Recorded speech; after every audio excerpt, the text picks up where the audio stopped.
हरिहंत सिद्ध सूरी उपाध्याय साधु सर्व अर्थ के प्रकाशी मांगलिक उपकारी है। किनको स्वरूप जान राग जो भक्ति काय को नमाई स्मृति को। धन्य धन्य ते नहीं ते काज सब आज पाए कर जोड़ बारे बारे वंदना हमारी है। मंगल कल्याण सुख सो हम चाहते हैं। ओ मेरी ऐसी दशा जैसी तुम डाली है। ओ मेरी ऐसी दशा जैसी तुम डाली है। ओ मेरी ऐसी दशा जैसी तुम डाली। क्षत्र चूड़ामणि नामक इस ग्रंथ में 8वें लंब को आधार बनाकर यहाँ घटना कल काफ़ी हमने पढ़ी है। बहुत ही सुंदर चर्चाएं सामने आई कि देखिए गायों को चुराकर जो लोग ले गए थे राजा दृढ़मित्र के नगर से, हेमाभा नगरी से, उन चोरों को पकड़ने के लिए जब जीवंदर कुमार वहाँ पहुँचे तो मालूम चला ये कोई और नहीं है, मेरे ही मित्र हैं। मित्रों के साथ में जब वे वापस आए तो मित्रों ने बहुत स्वागत किया। मित्रों के द्वारा इस प्रकार का स्वागत सत्कार देखकर जीवंदर कुमार को आश्चर्य हुआ कि दोस्त होकर के इतना स्वागत क्यों कर रहे हैं, कुछ तो बात है। कहीं ऐसा तो नहीं है कि मेरे राजा होने की खबर इन्हें लग गई हो। उन्होंने पद्मास्य नामक एक मित्र को साइड में किया और उससे पूछा कि क्या बात है, ये सब स्वागत सत्कार क्यों, तुम लोग यहाँ कैसे आ गए, तुम्हें मेरा कैसे पता लगा। तो फिर उन्होंने मित्रों ने कही कि भाई ऐसा हुआ था कि तुम्हारे चले जाने के बाद में हम तो बिल्कुल ऐसे बेजान हो गए। हमने भाभी से पूछा, पता लगा, कुछ आपकी खबर लगी, तो हम घोड़े बेचने वाले बनकर वहाँ से निकले और निकलते हुए जंगल में कहीं रुके तो वहाँ हमें एक माता दिख गई। कुछ चर्चा हुई, कुछ चर्चा चलने लगी। उसने पूछा तुम कौन हो, यहाँ कैसे आए हो इधर। तो हमने परिचय दिया कि हमारे एक जीवंदर नामक मित्र थे और काष्टांगार नामक राजा ने उनको मारने का प्रयास किया। इतना सुनते ही वो जो माता थी, वो स्त्री थी, वो बेहोश हो गई।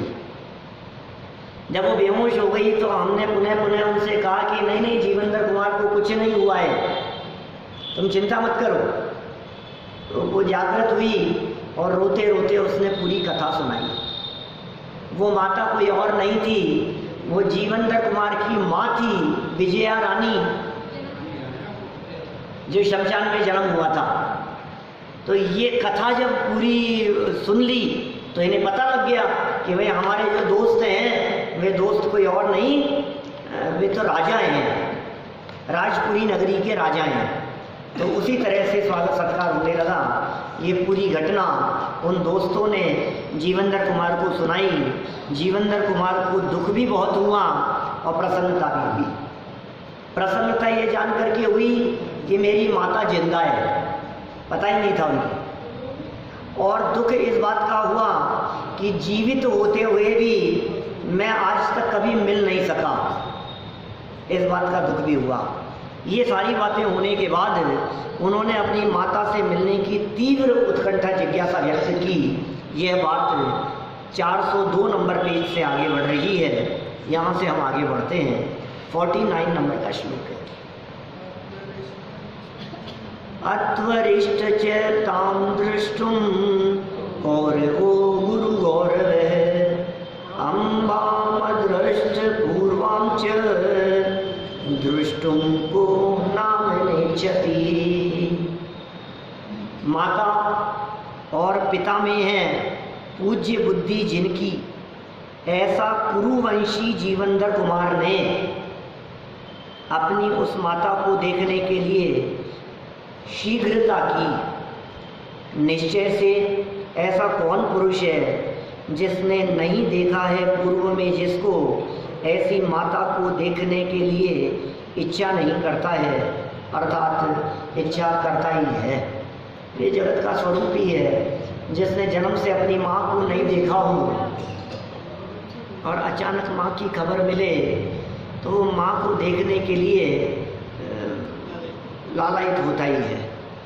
देखिए सरल अर्थ, गुरुजनों में पूज्य बुद्धि रखने वाले कुरुवंशी जीवनधर कुमार को पूर्व में कभी नहीं देखी गई माता श्री को देखने की अति तीव्र उत्कंठा जागृत हुई। वे उन्हें देखने के लिए शीघ्रता करने लगे। यह स्वाभाविक ही है। विचारशील मनुष्य पूर्व में कभी न देखी गई माँ को देखने की इच्छा करता ही है। ये सरल बात है, सब जानते हैं। ये प्रीति है, होती है तो ऐसा होता ही है। विशेषार्थ, अपनी माता श्री के जीवित होने के समाचार से जीवनधर कुमार का मात्र स्नेह ही जागृत नहीं हुआ, अपितु उनसे मिलने की तीव्र उत्कंठा जागृत हुई। विवेकी जन सदैव ही अपनी पुण्यशीला माता के दर्शन की भावना रखते हैं और सदैव उत्सुक बने रहते हैं। फिर यदि उन्होंने अपनी माता को कभी न देखा हो तो उनकी उत्सुकता का कहना ही क्या। राग द्वेष के परस्पर संबंध के स्वरूप का स्पष्टीकरण देखिए। व्यस्मारी मातरी स्नेहान मान्ये नान्य दशेषतः राग द्वेषादि तेनैव बलिष्ठेन ही बाध्यते। माननीय जीवनधर कुमार अपनी माता के स्नेह से अन्य सबको सर्वथा भूल गए। मानो एकदम ऐसी बात आ गई दिमाग में, माँ घूमने लगी कि जो सामने दिख रहे हैं ना सबको भूल गए। निश्चय से उस बलवान स्नेह के द्वारा ही राग द्वेष आदि विकार भाव नष्ट कर दिए जाते हैं। ये देखो किस किस तरह की बात कह दी इन्होंने। उन्होंने ये कह रहे हैं कषाय कषाय को काटती है। एक कषाय यदि बलवान हो तो दूसरी कषाय को काट दिया जाता है। जैसे देखा जाता है ना, लोभ कषाय क्रोध को काट देती है। लोभी व्यक्ति लोभ के वशीभूत होता है तो उसे गुस्सा नहीं आता, वो गुस्से को पी जाता है। हाँ बराबर, सामने वाला कोई क्रोध कर रहा हो तो उसे भी पी जाता है। अपने अंदर में गुस्सा आ रहा हो उसे भी पी जाता है, उसे कुछ नहीं गिनता है।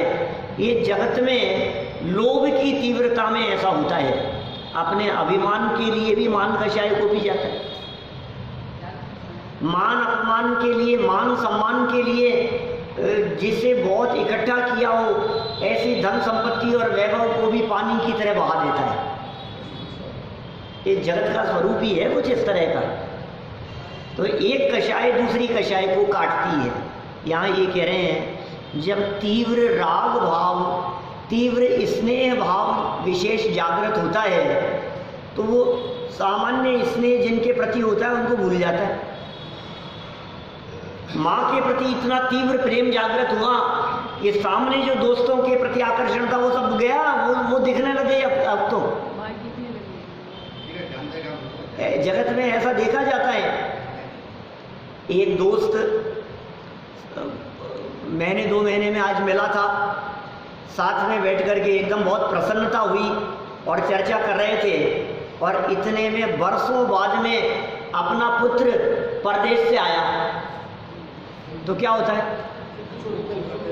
इस दोस्त से बात करना छोड़कर वो पुत्र की तरफ भाग जाता है, उधर दौड़ता है। ये सहज ही है।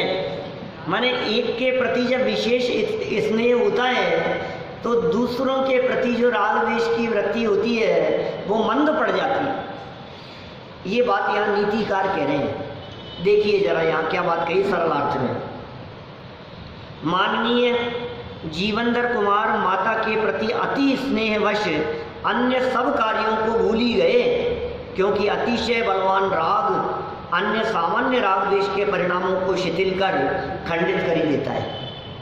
तीव्र राग हुआ ना, वो सामान्य को खंडित कर देगा, राग को भी द्वेष को भी, ये ऐसा स्वरूप दिखाई देता है।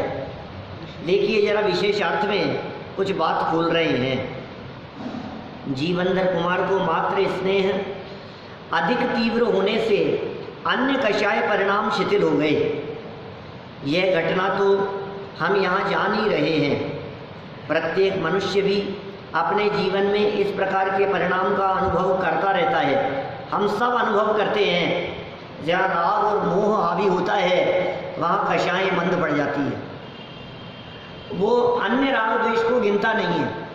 अरे और तो और सुनो, अपने परिणामों में यदि कदाचित शरीर के प्रति विशेष राग हो रहा हो, शिथिलता हो रही हो, थकान बहुत महसूस हो रही हो, उठने की हिम्मत नहीं हो रही हो, बिस्तरों में पड़े हुए हो, अभी राग और मोह हावी है ना देह के प्रति, ऐसा होने पर भी जब परिवार के किसी सदस्य के प्रति अति राग भाव उमड़ता है तो अपनी बीमारी को भूल जाता है। ऐसा बहुत प्रकट देखा जाता है, सहज ही होता है, भूल जाता है अपनी तकलीफ को। बच्चा छत से गिर जाए और खुद बुखार में पड़ा हो 102 डिग्री, अब बुखार का क्या होगा? उठ के भागेगा लेकर के। अब उसको उठ के भागते हुए कोई व्यक्ति ये कहे, देखो कैसे पहले तो बहाना बना करके पड़े थे। अरे बहाना बना के नहीं पड़े थे, उससे महत्वपूर्ण ये कार्य दिखाई दिया, इसलिए उसको कुछ नहीं गिनता है। देखने वाले लोग क्या कहें? बोलो ऑफिस से फोन आया कि साहब जरूरी काम है आ जाओ, तो आपने क्या कहा? आज तबीयत ठीक नहीं है, आज तो नहीं आ पाऊंगा, मैं रेस्ट कर रहा हूँ, मैं उठने तक की हिम्मत नहीं हो रही है। और इसके 2-3 घंटे बाद उन्होंने आपको गाड़ी चला करके मार्केट में जाते हुए देख लिया। बोलो आप क्या कहेंगे? लोग क्या कहेंगे? ये देखो कैसे बहाने बना रहा था, हमसे तो झूठ बोल रहा था। अरे भाई तो ये क्या कहें, पीछे से बच्चा सीढ़ियों में फिसल गया, उसे लेकर के पहले डॉक्टर के भागना पड़ा। बात तो सच्ची थी कि हम उठ नहीं पा रहे थे। माने एक राग परिणाम दूसरे राग परिणाम को किस तरह से काट देता है, ये जगत में प्रत्यक्ष अनुभव किया जाता है। हम लोग सब निरंतर इन बातों का अनुभव करते हैं। इतना ही नहीं, आगे देखो क्या कहते हैं, इतना ही नहीं, मोक्ष मार्ग प्रकाशक ग्रंथ में तीव्र कषाय के परिणाम को मंद कषाय उत्पन्न करके भी मोक्ष मार्ग में लगाने का उपदेश चरणानुयोग अनुसार बताया गया है। 8वें अध्याय में चरणानुयोग के व्याख्यान का विधान मोक्ष मार्ग प्रकाशक। बात समझ में आई क्या? बहुत मार्मिक बात कह दी। ये इतना मार्मिक बिंदु है, किसी व्यक्ति को धर्म में लगाना हो तो तीव्र कषाय छुड़ाकर मंद कषाय कराते हैं। यद्यपि मंद कषाय भी कराने का प्रयोजन नहीं है, प्रयोजन तो सर्व कषाय छुड़ाने का है, लेकिन तीव्रता की अपेक्षा से मंद कषाय को उपादेय बतलाकर उसे धर्म मार्ग में लगाते हैं। चरणानुयोग के व्याख्यान का इस प्रकार का विधान है। देखिए ऐसी स्थितियां बनती हैं अनेक बार।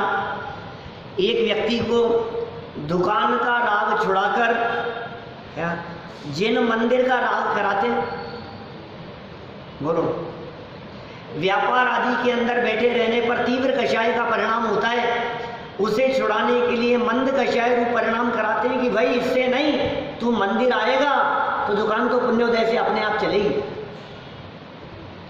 तो इस तरह जो तीव्र विषय कषाय का परिणाम था उसे छुड़ाकर ये मंद लोभ उत्पन्न करके भी इधर लगाते हैं। सुनो 10 लक्षण में बहुत अच्छे अच्छे कार्यक्रम होंगे मंदिर में। तुम छोड़ो टीवी के कार्यक्रमों से अच्छे कार्यक्रम तुम्हारे को देखने को मिलेंगे, ज्ञानवर्धक भी होंगे, उपयोगी भी होंगे। तो वो कषाय छुड़ाकर ये लोभ कषाय जागृत करके इधर आकर्षित किया, ज़्यादा छुड़ा करके यहाँ मंद कषाय माने तीव्र कषाय की तुलना में मंद कषाय कराने की प्रेरणा दी जाती है। ऐसा चरणानुयोग के व्याख्यान का विधान है। ऐसा भी कहा है पंडित जी साहब ने। मोक्ष मार्ग प्रकाशक 192 नंबर पेज पर कहते हैं वे, बड़ा पाप छुड़ाकर छोटा पाप कराते। पाप कराने का प्रयोजन नहीं है। हमारा प्रयोजन ये है कि कोई व्यक्ति बहुत पाप करता हो, कोई व्यक्ति आलू के समोसे बना करके खाता हो, तो हम उससे कहते हैं कि तू केले के बना करके खा। खिलाना प्रयोजन नहीं है। प्रयोजन तो यही है कि तू केले का भी त्याग कर। प्रयोजन तो ये है, क्योंकि अष्टमी चतुर्दशी को हम तो हरी खाने का भी त्याग करेंगे। अरे हमारे यहाँ जैन परंपरा में तो ऐसे ऐसे महापुरुष मिलते हैं। ये ब्रह्मचारी रायमल जी, इसी मंदिर में आकर के उन्होंने बहुत काम किया। इस मंदिर में ये ब्रह्मचारी रायमल जी वे थे जो जयपुर से आकर ढूंढते हुए आए थे, जयपुर टोडरमल जी को ढूंढते हुए, और ढूंढते हुए सिंघाना पहुंच गए। टोडरमल जी आजीविका के लिए वहां गए हुए थे, और वहां जाकर के टोडरमल जी से घूमटसार आदि प्रश्नों के उत्तर पूछे, समाधान जाने, और जानकर यहाँ जयपुर आकर के जयपुर की जैन समाज को बहुत खरी खोटी सुनाई कि एक विद्वान कोई आजीविका के लिए जयपुर छोड़ करके वहां जाना पड़े, शर्म आनी चाहिए समाज को। और वापस उन्होंने टोडरमल जी को वहां से जयपुर बुलाया और यहाँ करके काम किया। टोडरमल जी की सभा के, दैनिक सभा के श्रोता थे ब्रह्मचारी रायमल जी। बाद में यहीं बस गए थे। बहुत लिखे शास्त्रों में, लिखने में उनकी प्रेरणा है।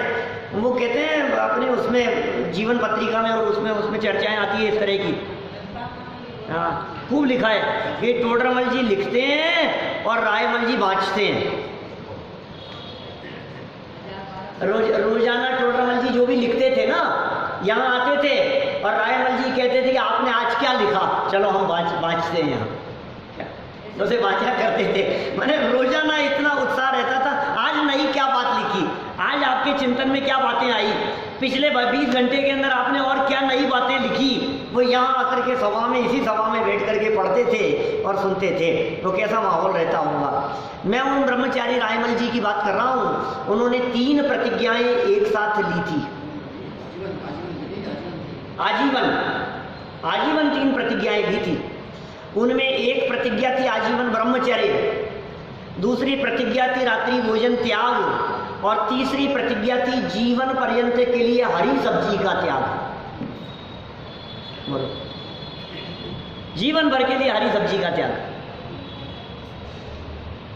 तो टोडरमल जी ये कहते हैं, प्रयोजन तो हमारा सर्व प्रकार से भोजन आदि को छुड़ाना ही है, उपवास कराना है, भोजन आदि से उपयोग हटाकर अपने ज्ञायक में तल्लीन होना है। उद्देश्य तो यही है।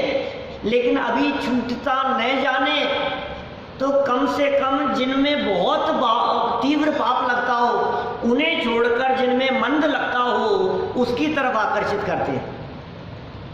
बड़ा पाप पहले छुड़ाया। और सुनो, 192 पेज पर तो मोक्ष मार्ग प्रकाशक में ऐसा लिखा, सप्त व्यसनादि से भी बड़ा पाप जानकर पहले इस ग्रहित मिथ्यात्व को छुड़ाया, इस मिथ्यात्व को छुड़ाया। कितना महत्वपूर्ण है। मेरा तो मन है कि इसको फटाफट पूरा करके अपन शुरू करें। वो मेरे मन में अभी कुछ दिन से वो बात इसलिए चल रही है क्योंकि टोडरमल जी का 300वां जन्म शताब्दी वर्ष आ रहा है। 4-6 महीने बाद, 8 महीने बाद शुरू होगा, 4-5 महीने बाद मान लो ऐसा। तो मेरा मन ये है कि ये पूरा करके अपन वो टोडरमल जी की ग्रंथों को चलाएं और टोडरमल जी के उसके ऊपर चर्चा करें, तो टोडरमल जी की महिमा हमारे दिमाग में विशेष आए, ऐसा मेरा उद्देश्य है। अरे अपने जीवन की भूलों को बताया, उसको हाँ, यद्यपि हमने अभी इसके पहले ही चलाया था कि कब चलाया था, ज़्यादा नहीं हुए, 3 साल मानता है, 2-3 साल पहले चलाया है। हाँ, हमने इस सभा में 3 बार चला चुका, सब में आद्यो पंथ मोक्ष मार्ग प्रकाशक। बहुत गजब का ग्रंथ है, अरे बहुत मार्मिक है, बड़ा आनंद आता है। स्थापना गजब की बातें की है, एक वाक्य टोडरमल जी का मार्मिक है। 2014 में शुरू किया था, जनवरी 14 में शुरू किया था। 2 साल। जनवरी 2014 में शुरू किया था और 16 में ख़त्म किया अपन ने लास्ट में। फिर वो रहस्यपूर्ण चिट्ठी वगैरह चलती रही और 17 के अंदर तो वो रहस्यपूर्ण चिट्ठी, फिर वो समाधि मरण का स्वरूप, और मार्च 17 में तो अपन ने फिर बारकोड शुरू कर दिया था, है ना। 14, 15, 16 3 साल में पूरा हुआ वो।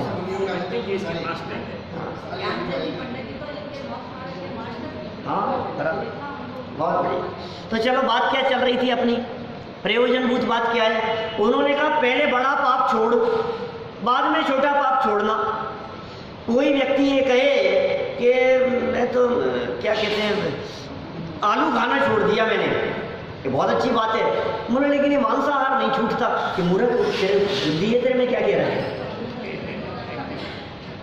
वो कहे पानी छान करके पीना शुरू कर दिया मैंने, लेकिन शराब नहीं छूटती मेरे से। अरे तो भाई तू पहले वो छोड़, पहले बड़ा पाप छोड़, बाद में छोटा पाप छूटेगा। क्या पहले मोटे मोटे पाप जिनके जीवन में छूटे हो उनके माध्यम से बाद में फिर ये छोटे सूक्ष्म पाप ये तो धीरे धीरे छूटेंगे। ये तो भूमिका अनुसार छोड़ने तो सभी है। इसीलिए तो जब 5 पापों के त्याग की बात कहते हैं तो पहले स्थूल रूप से मोटा मोटा 5 पापों के त्याग की बात कहते हैं, जिसे अणुव्रत कहा गया है। फिर उसके बाद में सूक्ष्म रूप से त्याग की बात करके महाव्रत अंगीकार कराते हैं। चरणानुयोग के व्याख्यान का इसी प्रकार का विधान है। ये चरणानुयोग की पद्धति है, इससे कोई छल ग्रहण नहीं करना। तीव्र कषाय छुड़ाकर मंद कषाय परिणाम कराते हैं। हम आपसे कहते हैं हमने टीवी छुड़ा करके भक्ति में लगाया, तो क्या भक्ति राग नहीं है क्या? हमने दूरदर्शन छुड़ाकर देव दर्शन में लगाया, तो क्या देव दर्शन राग भाव नहीं है क्या? ये करने योग्य है क्या? अटकने का स्थान तो नहीं है, बढ़ना तो इसके आगे है, प्रयोजन तो इससे ऊपर चलने का है। लेकिन क्या करें, अभी डायरेक्ट तुझे आत्मदर्शन की बात कहेंगे तो तू टीवी छोड़ करके आत्मदर्शन नहीं कर पाएगा। रास्ता तो यही है, पहले जिनेंद्र देव की शरण में आना पड़ेगा, फिर उनके बताए हुए मार्ग को सुनना पड़ेगा, समझना पड़ेगा, फिर समझ करके विकल्पात्मक भूमिका में उस तत्व का निर्णय करते हुए विकल्प टूटकर निर्विकल्प आत्मा की अनुभूति होगी। ये प्रक्रिया है। कहाँ से कहाँ चलना। अभी कोई व्यक्ति छोटे छोटे से लक्ष्य बनाए जाते हैं बड़े लक्ष्य हासिल करने के लिए, तो कितना सुंदर वाक्य इन्होंने कहा, तीव्र कषाय परिणाम को मंद कषाय उत्पन्न करके भी छुड़ाते हैं। परिणाम तीव्र कषाय का छोड़ो, ये ऐसे नहीं। सबसे पहले कहते हैं ना, त्रस हिंसा को त्याग व्रथा था वर्ण सहारे, छेड़ा की लाइन है। त्रस हिंसा का त्याग कर पहले। तू कह रहा है मैं हरी सब्जी का त्याग कर रहा हूँ और तेरे से त्रस हिंसा का तो त्याग है नहीं। तू चमड़े की चीज पहनने का तो त्याग करता नहीं है अभी, और तू कह रहा है कि मैं हरी सब्जी का त्याग करता हूँ। तो पहले तो उसका त्याग कर, मद्य का त्याग कर, मांस का त्याग कर, मधु का त्याग कर, शहद का त्याग कर। जब तक ये मद्य मांस मधु का त्याग न हो तब तक ये अन्य चीजों का त्याग तुझे शोभता नहीं है। तो कितने सुंदर वाक्य यहाँ प्रयोग किए गए। ये पंडित जी का ही वाक्य है, चरणानुयोग के व्याख्यान का विधान वहीं से उठाया है ये वाक्य कि मोक्ष मार्ग प्रकाशक ग्रंथ में तीव्र कषाय के परिणाम को मंद कषाय उत्पन्न करके भी मोक्ष मार्ग में लगाने का उपदेश चरणानुयोग में बताया गया। उद्देश्य क्या है? मोक्ष मार्ग में लगाना। मूल प्रयोजन तो ये है, मोक्ष मार्ग में लगाओ। तो कैसे लगाएं? अरे सुनो, ये प्रथमानुयोग का उपदेश भी इसीलिए है, कथा कहानियों के माध्यम से धर्म मार्ग में लगाना। उद्देश्य तो धर्म में लगाना है। ये कहानी क्यों सुना रहे हो साहब? ये इतनी लंबी जीवन भर की कहानी सुनाने का क्या प्रयोजन है? इस कहानी के भरोसे बैठे रहो, इस कहानी के भरोसे नए लोग जुड़े। ये आप, मैं कहाँ कितनी जगहों पर जाता हूँ, लोग मेरे से कहते हैं कि वो कहानी आगे कब चलेगी, अब नया प्रवचन कब आएगा, अब कब शुरू होगा। ये व्हाट्सएप पे सुनते हैं सैकड़ों लोग, सैकड़ों कह रहा हूँ, एक्चुअल में तो हजारों होंगे। सही बात तो ये है, इतने लोग। अभी कहाँ ग्वालियर गया तो वहाँ लोग कहने लग गए मेरे को, बम्बई गया तो वहाँ सुनते हैं, गुना गया तो वहाँ लोग कहने लग गए कि आपका रेगुलर सुनते हैं, वो व्हाट्सएप पर आता है देवी ध्वनि पर।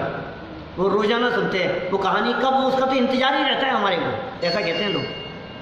तो ये कहानी तो चल रही है, कहानी का आकर्षण रहता है और बताना है हमारे को तत्व, मूल प्रयोजन तो ये। हाँ, एक चैनल है दिव्य ध्वनि प्रसारण के नाम है।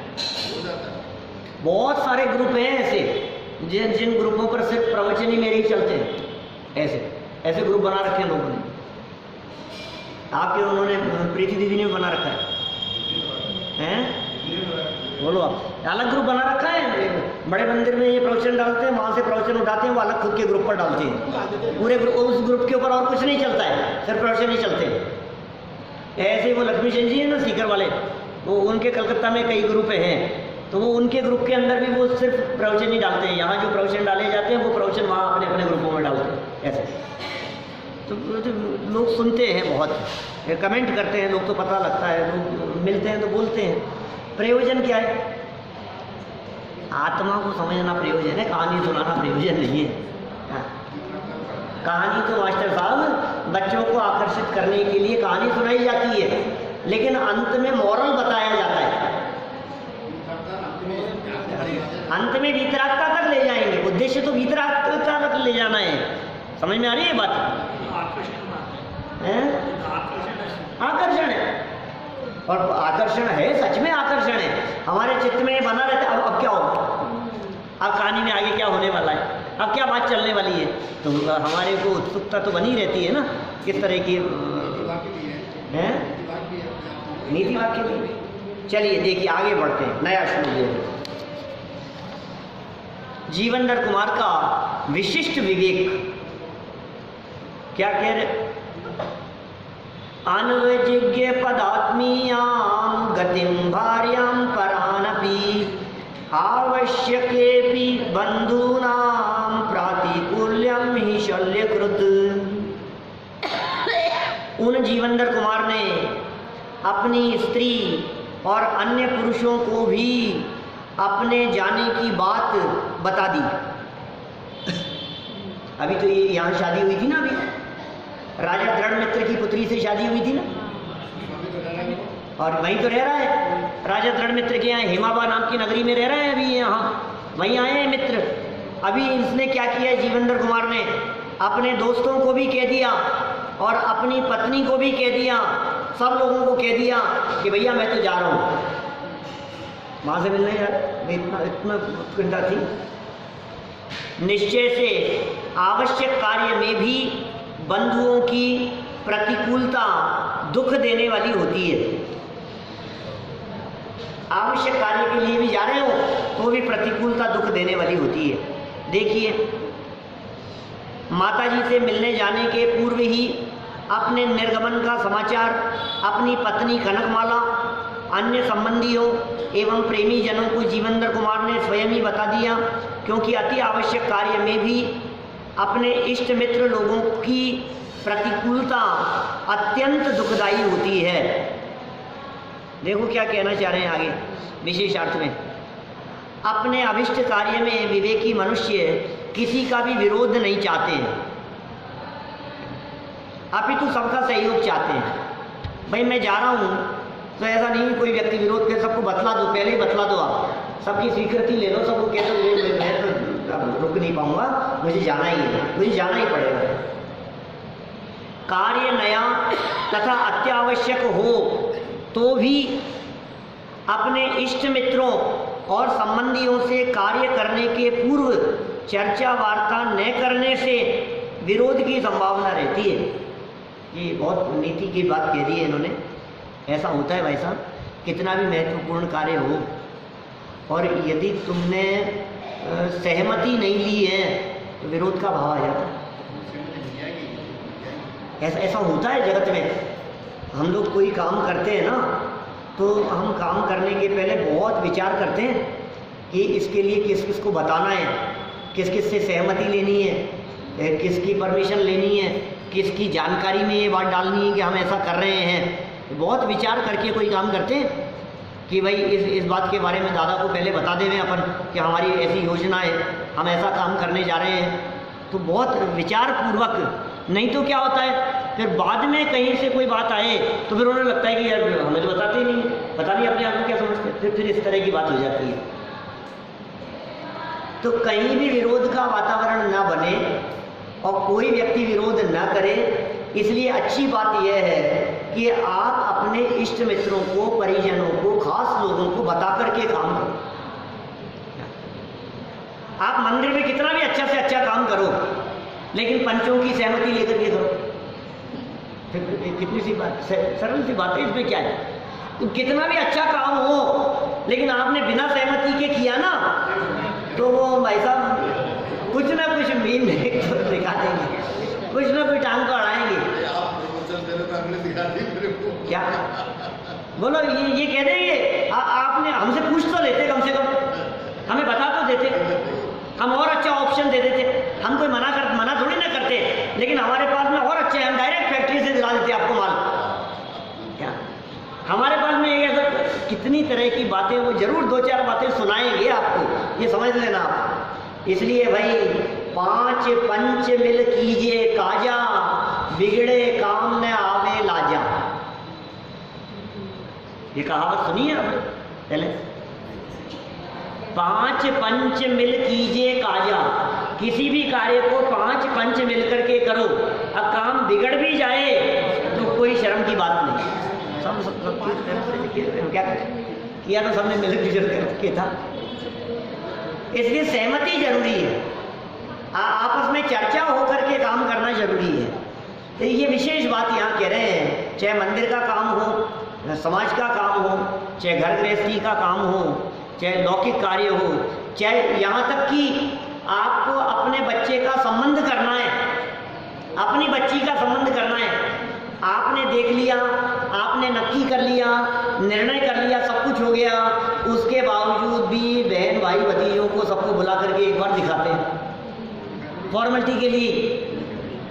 एक बार सब देख लो, सब देख लो, क्या काहे के लिए देख लो?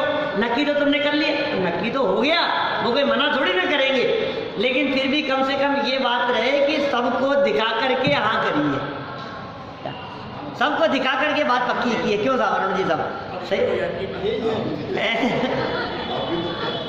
पक्ष में हो जाती है, मतलब सबको हमने साथ में लेकर के काम किया, ये बात हो जाती है। ये जीवन दर तुम्हारी नीतियाँ सिखा रहे हैं भाई साहब, ये जीवन सिखा रहे हैं आपको काम कैसे करना चाहिए। हाँ और क्या है, अकेले करते हैं उनके सब खराब बिगड़ जाती है स्थिति। देखो जो भाग करके अकेले करे आए, फिर उनकी स्थिति क्या होती है, फिर वो झगड़े विवाद की स्थितियाँ, फिर टूटने की, फिर कौन संभाले, कौन बोलो? यहाँ तो अभी माता पिता है सहयोग करने वाले, तो कौन संभाले? तो इसलिए भाई सब, और देखो ये शादी विवाह के प्रसंगों में भी ये सबकी सहमति इसलिए जरूरी है कि सबकी निगाह में है ये बात कि हाँ भाई इनका इनके साथ में संबंध हुआ है। डॉक्टर साहब वो कहते थे कि नाई ब्याह कर जाते थे ना, हाँ वो तो आज चल रहे हैं, और जो अपनी अक्ल लगा के अपनी सही बात है, उनके टूट रहे हैं। बराबर बात है, बिल्कुल ऐसा ही है। तो ये सब सामाजिक व्यवस्था सिखा रहे हैं जी। कुल मिलाकर के जीवन में यदि कोई काम करना तो स्वयं नहीं, मैं ही सब कुछ, मैं मुझे किसी से नहीं पूछना है। होशियारी मत दिखाओ ज़्यादा, अपनी ज़्यादा समझदार है ऐसा नहीं, पूछने में क्या जाता है तुम्हारा। और ऐसी भी एक कहावत चलती है, सुनो सबकी करो मन की। करना तो वही है जो तुम्हारे को करना है। आपने आपके बुआ जी को बुला लिया, आपके चाचा जी को दिखा लिया, मामा जी को बुला लिया, नाना जी को बुला लिया, सब परिवार वालों को बुला करके दिखा लिया कि भाई ये लड़का है, देख लो, सब लोग देख लो। तो क्या वो लोग उनमें से कोई मना कर देगा तो तुम मान जाओगे? करना तो है ही हमारे को, करना तो है ही। 4 लोग देखने के बाद में मना भी करे तो भी करना तो है ही हमारे को। हाँ सही बात है। तो यहाँ कितनी सुंदर नीति कही कि भाई संभावना विरोध का न हो, चर्चा वार्ता न करने से विरोध का वातावरण बनने की संभावना दिखाई देती है। अतः यहाँ तक कि और तो और सुनो, तो वो चरणानुयोग सूचक चूलिका में तो कहते हैं तुम दीक्षा लेने जा रहे हो तो भी बता करके लेना। अब बोलो आप, माने ये जो बात कह रहे हैं तुम दीक्षा, ना मुझे तो दीक्षा लेनी है, अकेले सूचना देने से क्या मतलब है? मुझे वैराग्य भाव जागृत हो गया कि सुनो तुमने अकेले जाकर के दीक्षा ले ली ना तो पीछे से गुमशुदा की तलाश दिखाएंगे। क्या पुलिस में जाकर के, थाने में जाकर के रिपोर्ट लिखाएंगे, गुमशुदा अखबार में फोटो छापेंगे, और फिर क्या होगा? तुम कहीं किसी जगह पर मुनि बने हुए बैठे हुए दिखाई दोगे तो पुलिस पकड़ करके तुम्हें तुम्हारे घर में पहुंचा देगी। बोलो क्या होगा? तो हमारे दीक्षा लेने के बाद जब कोई, जिन लोगों को हमारे तलाशने की अपेक्षा हो, कम से कम उन लोगों को तो हम सूचना दे करके दीक्षा ले लें। दीक्षा के प्रसंग में भी ये बात कही है, तभी तो जीवनधर कुमार दीक्षा के लिए थोड़ी ना जा रहे हैं, अभी तो मां से मिलने के लिए जा रहे हैं। यद्यपि जीवनधर कुमार ने स्वयं ने इस नीति का उल्लंघन पहले अनेक बार किया है, बिना बताए निकल गए, पीछे से पत्नी परिवार सब तलाशते रहे, अनेक बार किया, वो कोई अच्छी बात थोड़ी ना थी। तो भी जब जागो तभी सवेरा आप समझ आ गई कि भाई बता के जाना चाहिए, कह करके जाना चाहिए, विरोध का वातावरण न बने। विरोध की संभावना रहती ही है, देखो आप, चर्चा वार्ता न करने से। आगे देखिए, अतः कार्य की सफलता चाहने वालों का यह प्रथम कर्तव्य है। कार्य की सफलता चाहने वालों का प्रथम कर्तव्य है कि वे पहले अपने बंधु वर्ग को अपने कार्य की योजना प्रेम पूर्वक बतलाकर उनकी अनुकूलता प्राप्त करें, उनकी सहमति प्राप्त करें। भाई हम ये काम करने जा रहे हैं, और तो और मकान भी बनाना हो तो पहले पड़ोसियों से सहमति ले लो। आपको कोई ऐतराज तो नहीं है? आप मंदिर का फंक्शन भी करना हो, आयोजन करना हो, मैं तो कहता हूँ जनता कॉलोनी में कई बार कि आपको इतना बड़ा विधान कराना है तो आप आस पड़ोस में विधान कराने के पहले 2 दिन पहले घर घर जाकर के लड्डू बांट करके आओ, जिससे क्या होगा कि आपके जब संगीत म्यूजिक बजेगा तो लोग आकर के पुलिस वाले को कहेंगे नहीं कि इनका बंद कराओ ये म्यूजिक। क्या वो सहमति जरूरी है कि साहब हमारे यहाँ उत्सव है, 8 दिन का आयोजन है, आप भी पधारना आना है, ये बहुत मीठा। हमारे वहाँ सुनो, ये जो इंदौर में जो ढाई द्वीप जब बनना शुरू हुआ ना, ढाई द्वीप की जब रचना बननी शुरू हुई तो मुकेश जी ने पूरे वहाँ जो नैनोद गांव जो है गोमटगिरी की तलेटी में, उस पूरे गांव में घर घर में लड्डू तो बांटे ही, वो स्टील के बड़े घड़े कलश बांटे, एक एक घर में एक एक, पूरे गांव में 500-700 बटे होंगे जो भी परिवार। वो किस लिए? कि सबकी सहमति रहे। फिर कौन मना करेगा? फिर कौन विरोध करे? लड्डू खाने के बाद में कोई विरोध नहीं करेगा। कितनी सुंदर सुंदर बातें ये कहना चाह रहे हैं। आप बंधु वर्ग से प्रेम पूर्वक बतलाकर उनकी अनुकूलता प्राप्त करें। जीवनधर कुमार ने भी अपनी माता से मिलने जाने के पूर्व अपने निर्गमन का कार्यक्रम सबको बतलाकर उनकी अनुकूलता तथा प्रेम प्राप्त कर लिया। क्या अनुकूलता प्राप्त कर ली और प्रेम प्राप्त कर लिया। देखिए आप, महापुरुषों की महानता दूसरों को सम्मान देने में ही है, ये भी बड़ी बात है। महापुरुषों की जो महानता है, अरे मैंने क्या क्या काम किया है, नहीं साहब आप ही की कृपा से हुआ है। देखो ये लोक व्यवहार है, ये वचन व्यवहार है, ये इस तरह का ये वचन व्यवहार सिखा रहे हैं। हर कार्य का श्रेय मैंने किया है, तुमने किया है, क्या है, इन्होंने क्या किया है, ये कुछ नहीं, ऐसा मत कहो। ये शिष्टाचार सिखा रहे हैं। इस शिष्टाचार में ये कह रहे हैं काम तुम करो और अपने काम का श्रेय दूसरे को दो। वो क्या आपने किया था? नहीं आपने किया। हाँ, वो दूसरा व्यक्ति भी इतना मूर्ख नहीं है कि काम तुमने किया हो और वो खुद चुपचाप रहेगा, वो भी तुम्हारी प्रशंसा करेगा। तो एक दूसरे की प्रशंसा में ही अच्छी बात है। शांति रहती है, हाँ। आपको सहयोग मिलता है। हाँ, एक दूसरे का सहयोग मिलता है। ये कह रहे हैं महापुरुषों की महानता। महापुरुष लोग ऐसे महान होते हैं, बड़े बड़े काम करने के बावजूद भी उसका श्रेय अपने माथे पर नहीं लेते। समाज उनके माथे पर श्रेय देती है और वे खड़े होकर के यही कहते हैं, अकेले मेरे करने से कुछ नहीं होता, आप सबके सहयोग से ही यह कार्य संपन्न हो सका है। बोलो, ऐसा ही होता है? होता ही है सहयोग तो सबका। एक व्यक्ति का सम्मान किया जा रहा है, एक व्यक्ति को मंच पे खड़ा किया जा रहा है, उसके गले में माला डाली जा रही है, वो व्यक्ति कहेगा क्या? हाँ साहब, आपने बिल्कुल सही कहा, काम तो सारा मैंने ही किया था। प्रधानमंत्री का ऐसे बोलेगा। प्रधानमंत्री का सम्मान हुआ फ्रांस में, कहता मेरा नहीं है, जनता की। किसका? प्रधानमंत्री का सम्मान हाँ? देश मोदी का किया। बोलो, कहने के 125 करोड़ के जनता का सम्मान है, मेरा सम्मान बोलो नहीं है। आप। मोदी तक ये कहता है 125 करोड़ जनता का सम्मान है, मेरा सम्मान नहीं है। हम भी सब विद्वान लोग भी इसी तरह की बात कहते हैं, तो जनवाणी का सम्मान है, हमारा सम्मान नहीं है। वस्तु स्थिति ऐसी ही है भाई। देखो जरा, अनुनीयानुगान बंधुन प्रसभम प्रययौ ततः अनुनयो ही माहात्म्यम महतामुपब्रह्मयेत। हे वे जीवनधर कुमार, साथ चलने वाले अपने सालों को विनय से समझा बुझाकर वहाँ से शीघ्र चल दिए। साथ में जाने को तैयार थे, वो समझा बुझा करके शीघ्र वहाँ से चल दिए। निश्चय से दूसरों का सम्मान करने से ही महान पुरुषों की महानता बढ़ती है। सरल अर्थ देखिए, जीवनधर कुमार को पहुँचाने के लिए उनके इष्टजन, संबंधी, साले आदि उनके पीछे पीछे चलने लगे। उन्होंने सबको रोका तथा यथा योग्य विनय और सम्मान पूर्वक उन्हें वापस भेजा और स्वयं हेमावा नगरी से शीघ्र ही चल पड़े, क्योंकि विनय भाव महापुरुषों की महानता को ही बढ़ाता है। क्या कहते हैं? विद्या ददाति विनयम। में जैसे ज्ञान और योग्यता बढ़ती है, वैसे वैसे विनय बढ़ना चाहिए। विनय नहीं है तो विद्या नहीं है।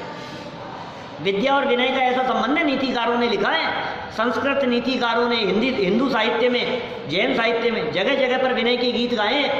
इसलिए दर्शन विशुद्धि के बाद में विनय संपन्नता को रखी है।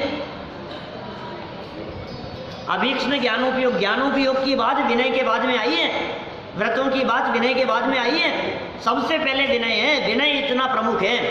विनय होते ही समझ लो आपने जिसके चरण छू लिए, क्या इसका मतलब ये है कि उसके सद्गुणों की प्राप्ति का दरवाजा आप में आ गया, सद्गुणों की प्राप्ति का दरवाजा खुल गया आपके अंदर में। इसलिए गुरुजन का सम्मान करिए, ऐसी जो पंक्तियाँ सिखाते हैं अपन, गुरुओं का सम्मान हो, मुनिराजों का सम्मान हो, विनयवंत का सम्मान हो। करी विनय बहुगुण बड़े जन की, ज्ञान का पावे उदा। करी विनय बहुगुण। अब कोई सबसे ज़्यादा विनय करने योग्य यदि तीन लोक में कोई है तो कौन बहुगुण, ये बताओ? अपना आत्मा। इससे ज़्यादा बहुगुण दुनिया में किसी में नहीं है। स्वभाव का अपमान कभी नहीं, अपने आत्म स्वभाव की विराधना कभी नहीं, आत्मा की आराधना से कभी विचलित नहीं होना, ये सर्वोत्कृष्ट चीज है। क्योंकि सबसे ज़्यादा गुण यदि तीन लोक में किसी में है तो वो आत्मा में है। महापुरुषों का स्वभाव ऐसा होता है, विनय भाव होता है। उनका उपयोग बाह्य पदार्थों से हटकर अपने ज्ञायक स्वभाव की तरफ भी झुकता है। अंदर में बहुगुण संपन्न अपने ज्ञायक की तरफ उपयोग झुकता है, और बाहर में लोक व्यवहार में जिनमें अपने से ज़्यादा गुण दिखाई देते हैं उनके प्रति बहुमान पूर्वक अपना मस्तक झुकता है। ये महापुरुषों की महानता बढ़ती है, उससे महानता बढ़ती है। देखिए विशेषार्थ, जीवनधर कुमार राजा के जमाई हैं, बहुत समय से यहाँ रह रहे हैं। उनके साले तो उनके शिष्य बन चुके हैं तथा अन्य लोगों से भी उनके स्नेह संबंध बन गए हैं। अतः उनके प्रस्थान के समय उन लोगों का उन्हें पहुँचाने के लिए नगर के बाहर तक साथ साथ जाना स्वाभाविक ही होता ही है। आपके घर में भी कोई मेहमान आते हैं तो आप उन्हें सम्मान पूर्वक छोड़ने के लिए दरवाजे तक तो जाते ही हैं। तो दरवाजे तक जाना भी उनका सम्मान ही है। और विशिष्ट हो तो सीढ़ियाँ उतर करके नीचे चले जाते, रोड तक चले जाते। विशेष सम्मान हो तो गाड़ी में बैठ करके जब तक उनकी गाड़ी न चले जाए तब तक वहाँ खड़े रहते। मतलब ये सम्मान के ही स्वरूप हैं इस प्रकार के। तो यहाँ किसी को शंका हो सकती है कि जीवनधर कुमार ने सालों को वापस नगरी में भेजने हेतु विनय भाव से बात क्यों कही है। भाई ये शंका तो होती है, अपने क्यों चल रहे थे तो चलने देते ना, क्या दिक्कत है, साथ में जा रहे हैं तो जाने दो, आने दो। इसका उत्तर तो स्वयं ग्रंथकार ने श्लोक में दिया ही है कि विनय भाव महापुरुषों की महानता को बढ़ाता है। जैसे वृक्ष फलों के भार से स्वयं ही झुक जाते हैं, वैसे ही गुणी जन अपने विशिष्ट गुणों के भार से नम्र हो जाते हैं। वाह, क्या है भाई साहब। ज्यों ज्यों वृक्ष में फल लगते हैं त्यों त्यों वो वृक्ष विनय से नीचे झुकता है। अकड़ के वही खड़ा होता है जिसमें फल नहीं होते। फल लगेंगे तो झुकेगा ही। तो जिसमें सद्गुण रूपी फल होंगे, क्या वो व्यक्ति, सद्गुण रूपी फल जिसमें लगते हैं वो व्यक्ति विशेष झुकता हुआ, नम्रीभूत होता हुआ दिखाई देता है। क्या ऐसी भी पंक्तियां कहीं कभी पढ़ी सुनी थी कि वो झुक जाना ही इंसान की पहचान है, क्या अकड़ जाना तो मुर्दों की पहचान है, ऐसा कुछ। जो झुकता वही है जिसमें जान होती है, जिसमें जान होती है वही झुकता है। क्या अकड़ जाना तो मुर्दों की पहचान होती है। मुर्दे तो अकड़ जाते हैं, वो थोड़ी ना झुकते हैं। तो तुम जिंदा हो भाई, जिंदा होने को साबित करो झुक करके, विनय भाव पूर्वक। तो विशिष्ट गुणों के भार से नम्रीभूत हो जाते हैं। चलिए आगे पढ़ के पूरी करते हैं। बात कोई विशेष होगी तो कल वापस चर्चा कर लेंगे थोड़ी बहुत।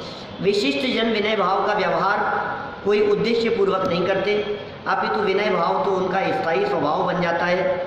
उनके विनय भाव में कोई कृत्रिमता नहीं होती। विनय भाव प्रकट करने से सामने वाले का सम्मान तो होता ही है, वह व्यक्ति स्वयं उनका अनुयायी भी बन जाता है। विनम्रता सज्जन पुरुषों का महान गुण है। माने विनय नाम का गुण सब में प्रकट होना चाहिए। और जगत में अपने से गुणवान लोगों की विनय के साथ साथ सर्वाधिक गुण संपन्न अपने ज्ञायक भगवान आत्मा की विनय प्रमुखता से सबके हृदय में होनी चाहिए। हम सभी ऐसे अपने आत्मा की विनय और जगत के श्रेष्ठ जनों की विनय पूर्वक मनुष्य जन्म को सफल सार्थक करें, इस भावना से बात को